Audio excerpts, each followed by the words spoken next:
কি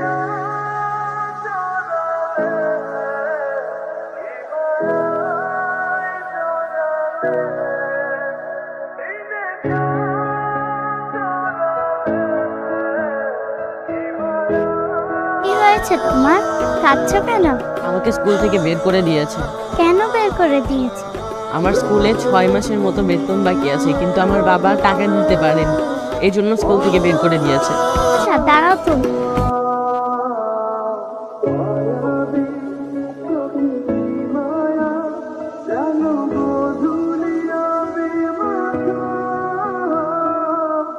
এই নাও, এখানে অনেকগুলো টাকা আছে।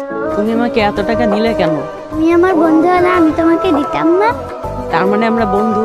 হ্যাঁ। তাহলে এখন তুমি মন দিয়ে পড়াশোনা করো, আমি তাহলে যাই।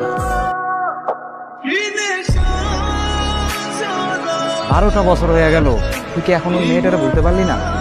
আমার এই জীবনে মেয়েটার যে অবদান তাকে কখনো বলা সম্ভব না, সম্ভব না। সত্যি কথা বলতে আমার এই মনটা এখনো ওর কাছেই পড়ে আছে। আমি ওকে আরেকবার সামনাসামনি দেখতে চাই। তাকে পেলে কি তুমি ভালোবাসার প্রস্তাব দিবে? এত কথা না বলে আমি ওকে কিভাবে খুঁজে পাই সেই ব্যবস্থা কর। আচ্ছা, মেয়েটার নাম শুনেছিলি? না, নাম শুনিনি, তবে হ্যাঁ, ও যে স্কুল ড্রেস পরা ছিল না, সেখানে নেম প্লেটের নাম লেখা ছিল, কি জানি, তাসনুবা ঈশিতা। হ্যাঁ, ব্যাস, একটা ক্লুতে খুঁজে পাওয়া গেল। আরে ভাই 10-12 বছর আগের ঘটনা ভাই, এখন কি সেটা আমি খুঁজে বের করতে পারবো? তোমরা যাও প্লিজ ভাই, আমাদের খুব প্রয়োজন। পারেন এমন কোন কাজ আছে? কাশেম ভাই দেখেন না, আপনি চাইলে তো পারেন, একটু ট্রান্সফার লিস্টটা খুঁজে দেখেন ভাই। আচ্ছা ভাই, ঠিক আছে, আমি দেখতে সমস্যা নেই। আচ্ছা ভাই, এই ওনার নাম কি জানো? তাসনুবা ঈশিতা। এখান থেকে ট্রান্সফার হয়েছে 2011 সাল 5ম শ্রেণী। স্কুলের ঠিকানা ঢাকা উত্তরা ঢাকা। উত্তরা কোথায়? 13 number sector, 4 number road, 2 number house. Thank you so much বন্ধু, thank you so much man. আমি তো তোকে কি বলে থ্যাংকস জানাবো, আমরা ভাষা দিয়ে ফেলছি। মানে আমার থ্যাংক জানাবি না? তুই আমার বন্ধু না? আরে বন্ধু আছে যতদিন, আমি বন্ধুর জন্য পরে যাবো ততদিন। এখন তুই কি করতে চাই সেটা বল। তোর বাসায় চলে যাবো।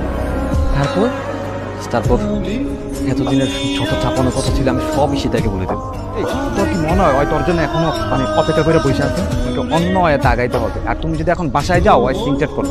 শোন বন্ধু, ঠিকানা যত পাওয়া গেছে, তুই একটা চিঠি লেবার। চিঠি? আরে চিঠি লিখবো কেন? এখন কি চিঠির যুগ নাকি? কেন, পোস্ট অফিসগুলো কি সব বন্ধ হয়ে গেছে? তাই বলে চিঠি লিখতে হবে? তুমি ওকে চিঠিতে লিখবা যে আমি তোমার ছোটবেলার ক্লাসমেট ছিলাম, আমি তোমাকে 12 বছর ধরে ভালোবাসি, তোমার সাথে প্রেম। এই ব্যাপারগুলো গুড আইডিয়া, গুড আইডিয়া। চল চল চল। তাসনুবা ঈশিতা কে? আমার আপু। কেন? তোমার নামে একটা চিঠি আছে। আপনি আমাকে দিন, আমি ওনাকে দিয়ে দিব। মনে হয় আপুকে কেউ লাভ লেটার দিয়েছে। তোমার জন্য একটা চিঠি এসেছে। কে লিখেছে? মনে হয় তোমার বয়ফ্রেন্ড লিখেছে। দেখছিস কখনো আমাকে প্রেম করতে? আচ্ছা, কে এই ব্যক্তি বলো তো? সৌরভ নাম ফুলের বর চিঠিটা তুই পড়ে আমাকে শুন। প্রিয় ঈশিতা, পত্রের শুরুতে জানাই 12 বছরের জমিয়ে রাখা এক রাশ গোলাপের স্নিগ্ধ শুভেচ্ছা। কেমন আছো তুমি? ভাবছো কে আমি? আমি তোমার ছোটবেলার এক পাগল প্রেমিক। তুমি যখন ব্রুক কিন্ডারগার্টেন স্কুলে পড়তে, তখনই দেখে তোমাকে ভালোবেসে ফেলেছি। প্রতিটা দিন, প্রতিটা মুহূর্ত শুধু তোমাকে গিয়ে ভেবেছি। সবসময় মনে মনে ভাবতাম আমার একটা গার্লফ্রেন্ড আছে, বাংলাদেশের কোনো না কোনো প্রান্তে সে ঠিকই আছে। আজকে ঠিক তোমার ঠিকানাটা পেয়ে গেছি স্কুলের দপ্তরি চাচার কাছ থেকে। তাই কোনো রকম অপেক্ষা না করে তোমাকে চিঠিটা লিখে ফেলবো। প্লিজ তুমি রিপ্লাই করবে কিন্তু। আর তোমার ফোন নাম্বারটা দিতে ভুলো না যেন। কে সৌরভ আর কোথাকার সৌরভ? আমি তাকে চিনিই না। আসছে আমাকে প্রেমপত্র লিখতে, তাও আবার 12 বছর আগের প্রেম। তুই তাকে একটু রিপ্লাই কর। কি রিপ্লাই করবো? লিখবি যে আমি কোনো সৌরভকে চিনি না আর চিনতেও চাই না, আমি কারো ভালোবাসার মানুষ কখনো ছিলাম না আর কারো ভালোবাসার মানুষ হতেও চাই না। কি বলো আপু, এইগুলো লিখবো? হ্যাঁ, এগুলোই লিখবি। এইভাবে চিঠি রিপ্লাইটা দেওয়া ঠিক হবে না। বন্ধু, চিঠির উত্তর চলে আসছে। অভিনন্দন বন্ধু, খুইলা দেখ কি লিখছে। প্রিয় হারিয়ে যাওয়া বন্ধু সৌরভ, খুব অবাক হয়েছি, তার উপর আরো ভালো লেগেছে এত বছর পরও যখন আপনি আমাকে মনে রেখেছেন। নিশ্চয়ই আপনি আমাকে সত্যি সত্যি ভালোবাসেন। আমি আপনার সাথে কথা বলতে চাই। আপনি চাইলে আমাকে কল করতে পারেন। আমার মোবাইল নাম্বার হলো 0163947। হ্যালো, কে? আমি সৌরভ। কি ঈশিতা বলছো? সৌরভকে? ওই যে চিঠি লিখেছিলাম যে। ও আচ্ছা, হ্যাঁ চিনতে পেরেছি। কেমন আছো তুমি?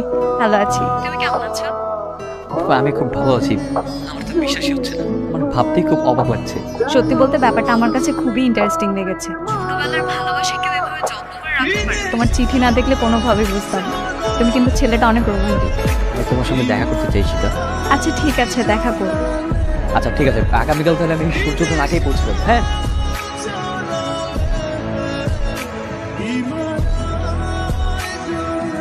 তুমি সীতা? ইয়ে মানে? হ্যাঁ, তুমি তো সেই সীতা, সেই মায়া ভরা দু চোখ, সেই মুখ যা আমি কখনো ভুলবো না। জানো, আজকে আমি অনেক হ্যাপি।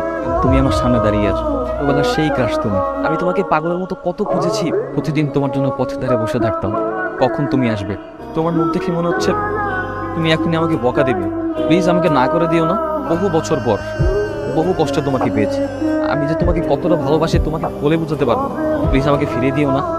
আমি চাই আজকে তুমি শুধু একটা কথা বলবে, আমার মতো তুমিও আমাকে ভালোবাসো। বলো, তুমি আমাকে ভালোবাসো? আচ্ছা শোনো, তুমি এখন বাসায় যাও, বাবা দেখলে অনেক প্রবলেম হবে। আমরা কালকে দেখা করি। ঠিক আছে। আচ্ছা শোনো, ধরো তোমার প্রিয় মানুষটা যদি তোমার চোখের সামনে কোনোদিন মারা যায়, কি করবে? খবরদার, খবরদার এসব কথা বলবো না। সরি, আমার ভুল হয়ে গেছে, আমি আর বলবো না। কথা বলো তো, তুমি কি ক্লাসে সবসময় আমাকে ফলো করতে? করতাম তো, সবসময় তো ফলো করতাম। তোমার পাশের বেঞ্চে বসে তো তোমার দিকে সবসময় তাকিয়ে থাকতাম। তুমি চিনতে নেই তো আমি?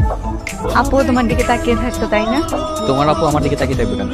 ম্যাম, আমি তো ম্যাম কি আপু বলি। তুমি আমাকে কিছুদিন একটু সময় দিতে পারবে? সময় চাচ্ছ? কিন্তু কেন? আমি কিছুদিন একটু একা থাকতে চাচ্ছি। কথা দাও, তুমি আমাকে ফোন করবে না, SMS করবে না। যতদিন তোমার সাথে যোগাযোগ না করব, তুমি আমার সাথে যোগাযোগ করার চেষ্টা করবে না। তোমাকে পাওয়ার জন্য আমি সকল শর্তে রাজি আছি। কতদিনের জন্য? 2-3 মাস।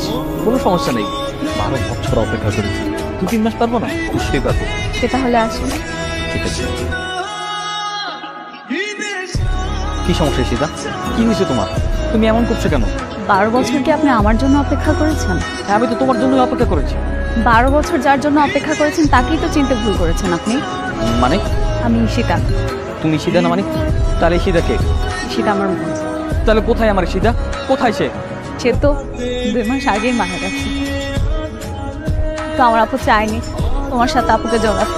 আর এইদিকে তোমার যত্ন রাখা ভালোবাসাটা কষ্ট দিতে না পেরে আমি কিছু বুঝতে পারছিলাম না, তাই আমি খুব করেই হারিয়ে গিয়েছি তোমার কাছে। আমার সীতা আর বেঁচে নেই।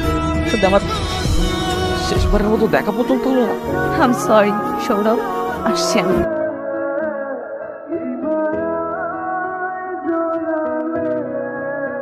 আপনারা যদি আপনার হাতে থাকা স্মার্টফোনটিকে ব্যবহার করে অনলাইনের মাধ্যমে প্রতিদিন 200 থেকে 300 টাকা ইনকাম করতে চান, তাহলে আমাকে ফেসবুকে অথবা হোয়াটসঅ্যাপে মেসেজ করতে পারেন। আমার ফেসবুকের লিঙ্ক এবং হোয়াটসঅ্যাপ নাম্বার এই ভিডিওর পিন কমেন্টে দেওয়া থাকবে।